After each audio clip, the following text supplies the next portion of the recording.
সমাবেশ করছে তাদেরকে কোথাও কেউ বাধা দিচ্ছে না। জন অধিকার পার্টি বাধা দিচ্ছে না, জামাত ইসলাম বাধা দিচ্ছে না, গণ অধিকার পরিষদ বাধা দিচ্ছে না, বিএনপি বাধা দিচ্ছে না।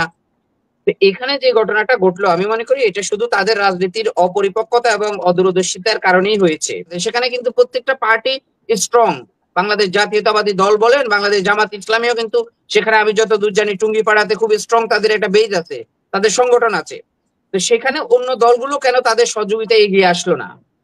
পিএসসি থেকে শুরু করে আপনার জুডিশিয়াল সার্ভিস থেকে শুরু করে সচিবালয় থেকে শুরু করে বাংলাদেশ পুলিশ থেকে শুরু করে যেখানে যেখানে শুধুমাত্র মেধা বাদ দিয়ে গোপালগঞ্জের কোটায় যারা নিয়োগ পেয়েছে তাদের বিরুদ্ধে প্রশাসনিক ট্রাইব্যুনালের ব্যবস্থা নেন, কিন্তু এই সরকার কোনো ব্যবস্থা নেই নাই। আজকে যে ঘটনাটা ঘটেছে এই ঘটনাটার জন্য আমরা সবাই খুবই মর্মাহত, এবং এরকম একটা ঘটনা 5ই আগস্টের পরে হবে, তাও আবার জুলাই যোদ্ধাদের সাথে। তারা রাজনৈতিক দল করেছে পরে, আমরা তো একসাথে আন্দোলন করেছি, তারা আমাদের জুলাই যোদ্ধা ছিল।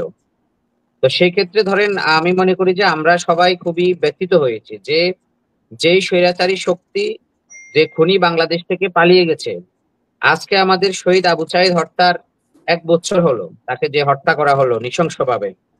সেই সেই দিন বাংলাদেশে এমন একটা ঘটনা ঘটলো যে আমাদের জুলাই যোদ্ধাদেরকে সেনাবাহিনী নিরাপত্তা দিয়ে একেবারে ট্যাঙ্কে করে তাদেরকে নিয়ে আসতে হবে, বা তারা সেখান থেকে ধরেন পালিয়ে যেতে হবে। তো এই ধরনের ঘটনা আমি মনে করি বাংলাদেশের জন্য শুভকর নয়, বা নতুন রাজনীতির জন্য এটা শুভকর নয়। এটা ধরেন আমরা সবাই এতে উদ্বিগ্ন, এবং আমরা এটা ধরেন এটার সাথে বিভিন্ন এলিগেশন আমরা এক করেছি, এবং আমরা আহ, একক কারো দোষারোপ করছি না। সর্বপ্রথম হচ্ছে সেখানে দেখুন 5 তারিখের পরে এই খুনি হাসিনার বাংলাদেশের মধ্যে যে একটা জায়গা যার আস্তানা গেটে আছে সেটা হচ্ছে গোপালগঞ্জ। সেটা আমরা সবাই জানি যে আওয়ামী সন্ত্রাসী, সারা দেশের সন্ত্রাসীরা কিন্তু গোপালগঞ্জে নিয়ে আশ্রয় নিয়েছে। সারা দেশের সন্ত্রাসীরা, হত্যাকারীরা গোপালগঞ্জে তারা আশ্রয় নিয়েছে, এবং 5 তারিখের পরে আমাদের সেনাবাহিনীর গাড়ি ভাঙচুর করেছে, সেনাবাহিনীদেরকে তারা রক্তাক্ত করেছে গোপালগঞ্জে। সেখানে তখন 144 দ্বারা জারি করা হয়েছে। তো সেটা মাথায় রেখে, যেহেতু ধরেন আপনি যদি আন্দোলন করেন, সেখানে আন্দোলনের ক্ষেত্রে হচ্ছে আপনার মুভমেন্টের ক্ষেত্রে আপনার ইমোশন এবং আপনার আবেগ কাজ করবে। যখন আপনি রাজনীতি করবেন, রাজনীতি দল করবেন, তখন আপনাকে অবশ্যই ইমোশন এবং আবেগকে বাদ দিয়ে এটা আন্দোলন নয় এটা ভেবে যে এটা এখন রাজনীতি, আপনাকে রাজনৈতিক ভাবে মোকাবেলা করতে হবে, রাজনৈতিক দূরদর্শিতা আপনাকে থাকতে হবে এবং পরিচয় দিতে হবে। এটা হচ্ছে ফার্স্টের ফল। সেকেন্ড হচ্ছে দেখুন, তারা সব জায়গায় সমাবেশ করছে, তাদেরকে কোথাও কেউ বাধা দিচ্ছে না। জন অধিকার পার্টি বাধা দিচ্ছে না, জামাত ইসলাম বাধা দিচ্ছে না, গণ অধিকার পরিষদ বাধা দিচ্ছে না, বিএনপি বাধা দিচ্ছে না। তো এখানে যে ঘটনাটা ঘটলো আমি মনে করি এটা শুধু তাদের রাজনীতির অপরিপক্কতা এবং অদূরদর্শিতার কারণেই হয়েছে। সেটা হচ্ছে তারা গতকালকে আমি দেখেছি, কালকে রাত্রে থেকে ফেসবুকে যেভাবে ধরেন পোস্ট করলো, মুজিববাদের কবর রচনা করা হবে, হ্যাঁ, গোপালগঞ্জকে জেলা হিসেবে ঘুরিয়ে দেওয়া হবে। তো এই ধরনের ঢাকঢোল পিটিয়ে আপনি তো 100 মানুষ নিয়ে সেখানে আপনি সমাবেশ করবেন, আবার বলবেন যে মুজিববাদের কবর রচনা করা হবে। তো এটা তো আপনার রাজনীতির সাথে তাদেরকে সাপোর্ট দিতে পারবে এরকম কি কোনো ভরসা ছিল, বা কোনো না না, একটা রাজনৈতিক দলের সভা সমাবেশ, শান্তিপূর্ণ সভা সমাবেশের ক্ষেত্রে কেউ বাধা দিবে না। যদি কেউ বাধা দেয় সেটা মোকাবেলা, সেটা বাংলাদেশ পুলিশ দেখবে, বাংলাদেশের বাহিনীগুলো দেখবে। কিন্তু তাদেরকে শান্তিপূর্ণ পরিবেশ কোনো বাহিনী তৈরি করে দিবে না। এটা গণতান্ত্রিক বাংলাদেশ না। রাষ্ট্রযন্ত্র ব্যবহার করে কেউ রাজনীতি করবে, আমরা সেটা চাই না। আবার শান্তিপূর্ণ সভা সমাবেশে কেউ বাধা দান করবে, আমরা সেটাও চাই না। খুনি হাসিনার সময় আমরা এই দুটো জিনিস দেখেছি। খুনি হাসিনার দল শান্তিপূর্ণ সভা সমাবেশ করতো, অন্য রাজনৈতিক দলগুলোর বিরুদ্ধে পুলিশকে লেলিয়ে দেওয়া হয়েছে। তা আপনি যদি এখন একটা রাজনৈতিক দলকে যদি রাষ্ট্রযন্ত্র ব্যবহার করে বলে দেন যে সব জায়গায় রাজনীতির পরিবেশ সৃষ্টি করে দিবে তাদেরকে পুলিশ সেনাবাহিনী, ভাই এটা তো পলিটিক্যাল বিহেভিয়ার না। আপনাকে আপনার শান্তিপূর্ণ জায়গা তৈরি করে নিতে হবে। কেউ যদি আপনার শান্তিপূর্ণ পরিবেশে বাধা দেয়, কোনো সন্ত্রাসী হামলা হয়, সেই হামলার প্রোটেক্ট হিসেবে পুলিশ থাকবে, পুলিশ না পারলে বিজিবি, র্যাব, সেনাবাহিনী থাকবে। এটা হচ্ছে আমাদের কথা। আজকে কিন্তু সেটাই হয়েছে। তা আমি মনে করি যে এটা শুধুমাত্র তাদের রাজনৈতিক অদূরদর্শিতার কারণে হয়েছে। আরেকটা বিষয় দেখুন, আপনি সেখানে যদি আপনি ধরেন যে গোপালগঞ্জের এই জনসংখ্যা কত, সেখানে খুনি হাসিনার দোসররা কতজন আছে, সেখানে কিন্তু প্রত্যেকটা পার্টি স্ট্রং। বাংলাদেশ জাতীয়তাবাদী দল বলেন, বাংলাদেশ জামাত ইসলামীও কিন্তু সেখানে আমি যতদূর জানি টুঙ্গিপাড়াতে খুব স্ট্রং তাদের একটা বেজ আছে, তাদের সংগঠন আছে। তো সেখানে অন্য দলগুলো কেন তাদের সহযোগিতায় এগিয়ে আসলো না? আপনি দেখুন মিটফোর্ড হত্যাকাণ্ডকে কেন্দ্র করে এনসিপি যেই মানে তারা গেছে অন্য দলগুলোর সাথে, কি তারা আলোচনা করে গেছে যে আপনারা আসেন, বা আমি আপনাকে সেটাই বলছি আপা।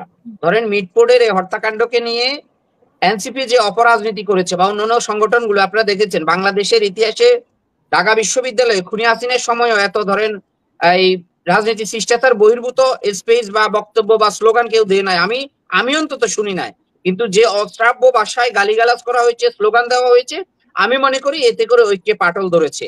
এবং তারা বাংলাদেশের গণতান্ত্রিক বড় একটা রাজনৈতিক দলকে নিয়ে যেভাবে কথা বলেছে, তার দলীয় প্রধান নিয়ে যেভাবে কথা বলেছে এই এনসিপি নেতারা, তা আমি মনে করি যে এটা ঐক্যের জন্য খুবই খারাপ। এবং তারা তাদের সংগঠনের অবস্থা বুঝা উচিত ছিল, বুঝে তারা সেখানে যাওয়া উচিত ছিল যে গোপালগঞ্জে আমাদের সংগঠনে কতজন আছে, কেউ যদি আমাদেরকে হামলা করবে এটা মাথায় নেই, সেখানে হামলা হবে এটা মাথায় নিয়েই তাদেরকে যাওয়া উচিত ছিল। কিন্তু আমরা জুলাই যোদ্ধারা খুবই ব্যথিত, আমরা যারা আন্দোলনের সাথে ছিলাম, এটা আমরা তাদেরকে এনসিপি হিসাবে দেখছি না, এটা আমরা দেখছি যে তারা আমাদের সাথে আন্দোলন করেছে, আমাদের জুলাই যোদ্ধারা। তারা সেখান থেকে কেন সেনাবাহিনীর এসিপি ট্যাঙ্কে করে তাদেরকে সেখান থেকে নিরাপত্তা দিতে হবে?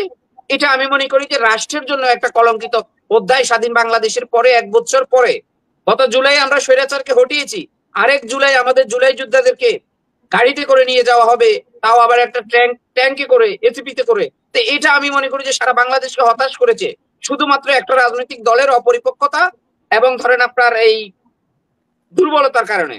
তারা তাদের দুর্বলতা স্বীকার করে নাই, তারা ডাকডোল পিটিয়ে কারোর সাথে কথা না বলে সেখানে চলে যাচ্ছে সন্ত্রাসীদের আস্তানার মধ্যে গিয়ে, তারপর আবার তারা সেনাবাহিনীর সহযোগিতা চাচ্ছে, প্রত্যেকটা রাজনৈতিক দলকে ঐক্যবদ্ধ ভাবে গোপালগঞ্জ যাওয়ার কথা বলছে।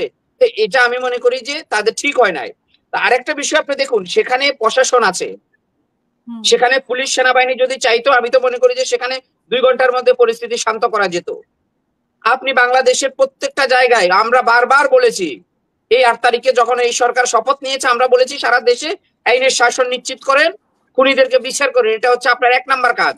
আপনার এই টকশোতেও আমরা বলেছি, কিন্তু সরকার সেটা শুনে নাই। আমরা বলছি সারা বাংলাদেশে পিএসসি থেকে শুরু করে, আপনার জুডিশিয়াল সার্ভিস থেকে শুরু করে, সচিবালয় থেকে শুরু করে, বাংলাদেশ পুলিশ থেকে শুরু করে, যেখানে যেখানে শুধুমাত্র মেধা বাদ দিয়ে গোপালগঞ্জের কোটায় যারা নিয়োগ পেয়েছে তাদের বিরুদ্ধে প্রশাসনিক ট্রাইব্যুনালের ব্যবস্থা নেন, কিন্তু এই সরকার কোনো ব্যবস্থা নেয় নাই। যার প্রতিফল আজকে জুলাই যোদ্ধাদেরকে ট্যাঙ্কে করে পালাতে হলো। তো এটা আমি মোটা দাগে সরকারের উপর দিব এবং এনসিপির উপর দিব, এখানে আর কোনো কারো কিছু করার নাই। এখানে দুইটা, একটা হচ্ছে রাষ্ট্র আর একটা হচ্ছে অপরিপক্ক একটা রাজনৈতিক দল, তাদের ভুলের কারণে হয়েছে। এবং রাষ্ট্রের যে ভুলটা হয়েছে, রাষ্ট্র হচ্ছে আপনি দেখেন গোপালগঞ্জে যারা আছে তারা এখনো বহাল তবিয়তে আছে। আপনি খোঁজ নেন না, আপনি তো একটা জনপ্রিয় চ্যানেল চালান, আপনি খোঁজ নিন, মতামত নেন, দেখবেন কতজনের নাম বেরিয়ে আসবে, কয়জনের বিরুদ্ধে ব্যবস্থা নেওয়া হয়েছে। আমরা তো সেটা দেখি নাই। তো এটা আমরা সরাসরি আমি মনে করবো যে সরকারের উপদেষ্টারা এখন বড় বড় কথা বলছেন, তো এটা তাদের লজ্জা থাকা উচিত। যে রক্তের উপর তারা দাঁড়িয়েছে, শপথ নিয়েছে, এই রক্তাক্ত সরকারের উপদেষ্টা হয়ে আজ তাদেরকে জুলাই যাদের রক্তের উপর দাঁড়িয়েছে, যারা আন্দোলন সংগ্রাম করেছে, তাদেরকে সেনাবাহিনীর এচেপিতে করে পালিয়ে যেতে হয়েছে, তারা এখানে বড় বড় কথা বলছে। আমি বলবো 24 ঘন্টার মধ্যে গোপালগঞ্জে শান্ত করুন, সন্ত্রাস মুক্ত করুন। গোপালগঞ্জ বাংলাদেশের বাইরে না। সরকার যদি আন্তরিক হয়, আমি আপনার এই টকশোতে চ্যালেঞ্জ করে বললাম 24 ঘন্টার মধ্যে গোপালগঞ্জ শান্ত হবে, আর কোন রাজনৈতিক দলের শান্তিপূর্ণ সমাবেশে সন্ত্রাসীরা হামলা করার দুঃসাহস পাবে না। তো সেটা তো আমরা কার্যকর কোনো কিছু দেখছি না। আজকে দেখুন বাংলাদেশের সেনাবাহিনী, বাংলাদেশ পুলিশ, আমি মনে করি যতটুকু করেছে এটা ঠিক করেছে, তারা প্রোটেক্ট করেছে। অথচ এই দলটা বাংলাদেশ সেনাবাহিনীর বিরুদ্ধে, বাংলাদেশ পুলিশের বিরুদ্ধে যা বলেছে, কিন্তু তারপরও কিন্তু সেনাবাহিনী তাদের বিপদে এগিয়ে গিয়েছে। এটা হচ্ছে রাষ্ট্রের দায়িত্ব। তা আমি মনে করতাম যদি অন্য রাজনৈতিক দলগুলো যদি তাদের তাদের সমাবেশে যদি নিরাপত্তা দিত, বা এই ঘটনার সাথে সাথে যদি অন্য রাজনৈতিক দলগুলো যদি দায়িত্ব নিয়ে যেত, কিন্তু তারা সেখানে কেন যায়নি? এই প্রশ্ন যদি আপনি খুঁজেন, অনেক প্রশ্ন বেরিয়ে আসবে। তা আমি মনে করি যে তাদের আরো এই ঘটনা থেকে শিক্ষা নেওয়া উচিত। আমি আবারও আপনাকে বলছি, বাংলাদেশের স্বাধীনতার পরে এই প্রথম সেনাবাহিনীর এসিপি ট্যাঙ্কে করে নিরাপত্তা দিয়ে কোন রাজনৈতিক দলের শীর্ষ নেতৃবৃন্দকে নিয়ে আসতে হয়েছে, এটা প্রথম। তো সুতরাং এই ঘটনা আমাদেরকে একদিকে ব্যথিত করে, অন্যদিকে অনেক কিছু শিক্ষা দেয়, যে আমার যতটুকু আছে ততটুকু নিয়েই আমাকে ভাবতে হবে। আমি তো বিএনপি সুরে কথা বললে হবে না, জন অধিকার পার্টি, আমাকে আমার পায়ের নিচে মাটি কতটুকু সেভাবে কথা বলতে হবে, অন্য দল তার কথা বলবে। কিন্তু আমরা দেখছি যে রাজনীতিকে একটা অসুস্থ প্রতিযোগিতা বিরাজ করছে, যে বড় দল যেভাবে কথা বলবে আমিও সেভাবে কথা বলবো। এই অসুস্থ প্রতিযোগিতার প্রতিহিংসার কারণে আজকের এই ফল হয়েছে। অসংখ্য ধন্যবাদ।